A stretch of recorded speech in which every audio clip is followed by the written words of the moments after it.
प्रेम से बोलिए मानव भगवान की जय। आज का विषय है वृत्ति और मनोवृत्ति के संबंध में। वृत्ति किसे कहते हैं और मनोवृत्ति किसे कहते हैं। जिस प्रकार सनातन धर्म और इस्लाम धर्म दोनों धर्म में ही है। धर्म का सात्विक अर्थ है धारण करना। धारण क्या करना? सत्य को धारण करना।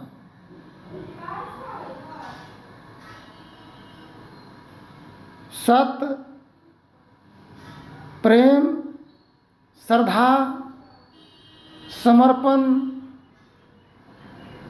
भावना जब तक मानव के जीवन में प्रवेश नहीं करेगा तब तक धर्म का अर्थ ही नहीं होता है।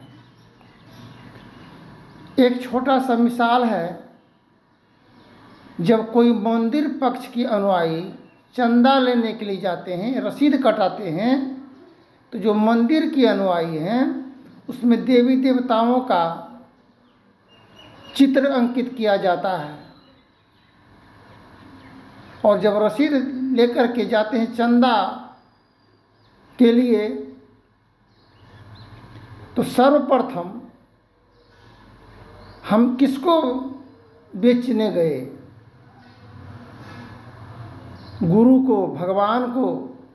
जो संत सत्संग की प्राणी हैं, संत महापुरुष हैं, उसमें गुरु का चित्र अंकित होता है रसीद में।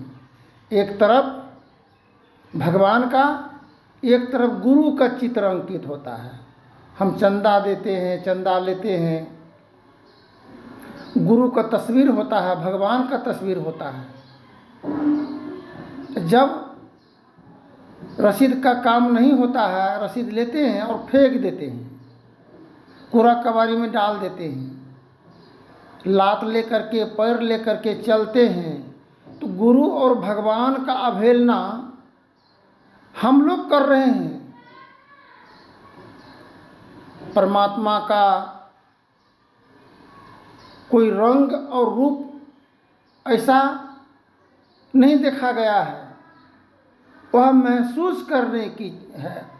महसूस करते हैं, जिस प्रकार ठंडी को महसूस करते हैं, गर्मी को महसूस करते हैं, एवं बरसात को महसूस करते हैं, हर ताप और ठंड को महसूस करते हैं जिस्म के द्वारा।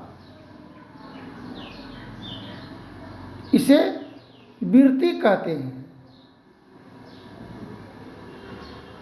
मनोवृत्ति, मन से जो धारण किए हम लोग, जिस प्रकार एक ही माता पिता का सारे संसार जगत वो सभी संतान हैं, इसमें से बढ़ कर के कोई इस्लाम मजहब को मानते हैं, कोई सनातन धर्म को मानते हैं। किंतु इस्लाम मजहब की अनुयायी का जो रसीद होता है उसमें कोई चित्र अंकित नहीं होता है। दोनों पक्ष की लोग अपने आप में वर्चस्व कायम करते हैं, कहते हैं मेरा धर्म बड़ा और मेरा धर्म बड़ा। तो मेरा विचार है कर्म बड़ा, कर्म है प्रधान। तो कर्म हम लोग क्या करते हैं? अत्यधिक पर्व त्योहार, व्रत, उपवास एवं प्रकार में खर्च होने के कारण घर का गृह स्वामी, मालिक मालिकाइन जो होती है, उसको घर से निष्कासित किया जाता है। बहुत ऐसा देखा गया है जो अनाथ आश्रम में है, अत्र तत्र भटक रहे हैं। उनका सम्मान और मान नहीं होने के कारण, आदर कदर नहीं होने के कारण अपना ही घर उनका जहन्नम की तरह बन जाता है, जंजाल बन जाता है। इस्लाम मजहब में व्रत, पर्व त्योहार की उतना मान्यता नहीं है, कम है, खर्च भी अधिक नहीं होता है। वो बचत का पैसा को इतना न खाने में लग जाता है, मांस मुर्गा, अंडा आदि इत्यादि अस्पताल में अगर देखा जाए तो विशेषतर इस्लाम मजहब के अनुयायी पाए जाते हैं। खाने पीने के ही कारण से ऐसा होता है और इस कमी होने के कारण माता पिता वनवास होता है। तो हम लोग दोनों पक्ष की अनुयायी सर्वप्रथम धर्म क्या कह रहा है? एक पड़ोसी गांव समाज में कोई मुसीबत में पड़ा हुआ है, तकलीफ में है, बेचैनी में है, तबाही में है, हमको उनको सहायता करना धर्म इसी का नाम होता है। किंतु सहायता नहीं करने के बजाय हम उनका शोषण करते हैं, मानहनन करते हैं, जलील करने की चाह करते हैं और बेवश करने की इच्छा रखते हैं। ये कोई धर्म नहीं हुआ, इसको अधर्म माना जाता है।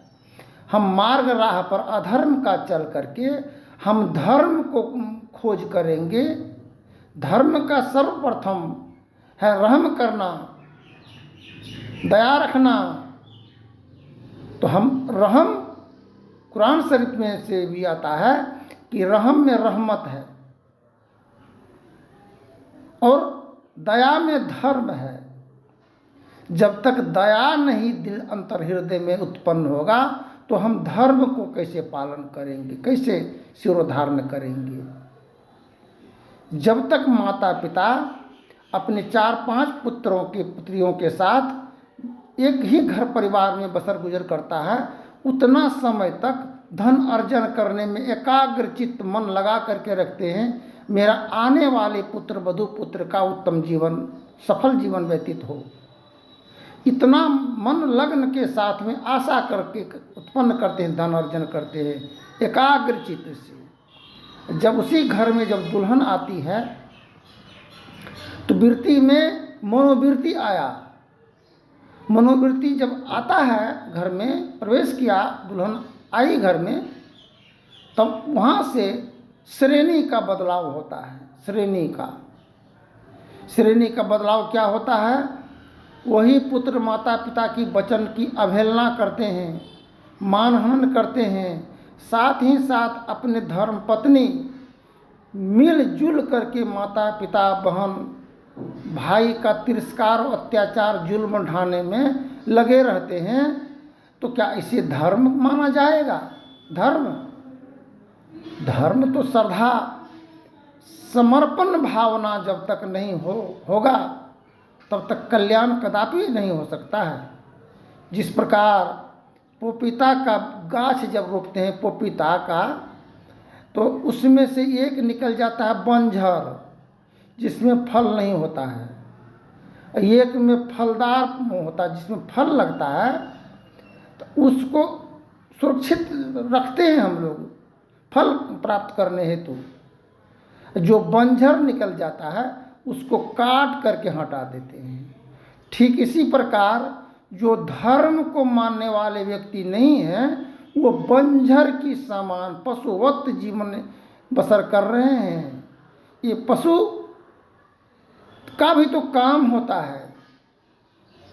किसी भी तरह के तकलीफ और मुसीबत में अगर पड़ जाइएगा, एक पशु को बेच करके अपना इलाज कर सकते हैं। ठीक इसी प्रकार मानव में अगर वह बंजर निकल जाता है, ये जिस्म को बेचा नहीं जाएगा। मरने के बाद या जीवित में इसका बिक्री नहीं होता है। इसका होता क्या है? कार्य पर निर्भर करता है। हम अगर उत्तम कलाकार हैं, कार्य क्षेत्र में संलग्न हैं, उत्तम फलदायक हैं, एक दूसरे की सहानुभूति व्यक्त कर रहे हैं, आदर कदर मान सम्मान अगर करते हैं, एक दूसरे की आशा की पूर्ति होता है मेरे ही बदौलत, तो हम फलदार वृक्ष के समान हैं। अगर हम किसी पर अनैतिक विचारधाराओं का प्रयोग करते हैं, तिरस्कार अत्याचार जुल्म ढाने में लगे हैं, तो हम हेमान और कसाई के समान जीवन है। वैसे जीवन का कोई अर्थ नहीं है, वो अर्थविहीन है। अर्थ प्राप्त करने के लिए, ज्ञान प्राप्त करने के लिए हम लोग स्कूल विद्यालय में अपने बच्चों को दाखिला करवाते हैं, मदरसा में करते हैं, गुरु करते हैं। एवं प्रकार से जीवन की गति सुधार के लिए, मानवता उत्पन्न होने के लिए, प्रेम के लिए, रहम उत्पन्न होने के लिए, प्रदान के लिए हम लोग शिक्षा प्रदान करते हैं, शिक्षा प्राप्त करते हैं। और शिक्षा प्राप्त करके अपने आप का ही अगर हम स्वयं का शोषण करने में लग जाएं, तो वैसे जीवन का कोई अर्थ नहीं होता है। हम किसी दूसरे के शोषण में अगर लगे रहते हैं तो वो उस दूसरे को नहीं, अपने आप स्वयं का हम लोग शोषण हो रहे हैं। तो क्यों नहीं है मेरा जीवन नरक के समान बनेगा। अस्पताल में जाकर के त्राही का जीवन व्यतीत करते हैं। कहर बरस रहा है अस्पताल में, अनाथ आश्रम में, माता पिता बाल बच्चों से बिछड़न का दुख, रोगग्रस्त का दुख। तो प्रथम खान पान को संभारो, तब सब सब अवगुण मारो। अपने हिस्सा का जो बनता है कमाई, उसमें से भोजन, आधा पेट भोजन खाने की ज़रूरत है। एक कोना पानी पीना चाहिए और एक कोना खाली रखने से जीवन में कोई रोग उतना प्रवेश नहीं करेगा। जीवन ऊर्जामान होगा, शक्तिमान होगा। धन्यवाद। जय हिंद, जय भारत। फिर आगे की प्रसंग में बोलेंगे।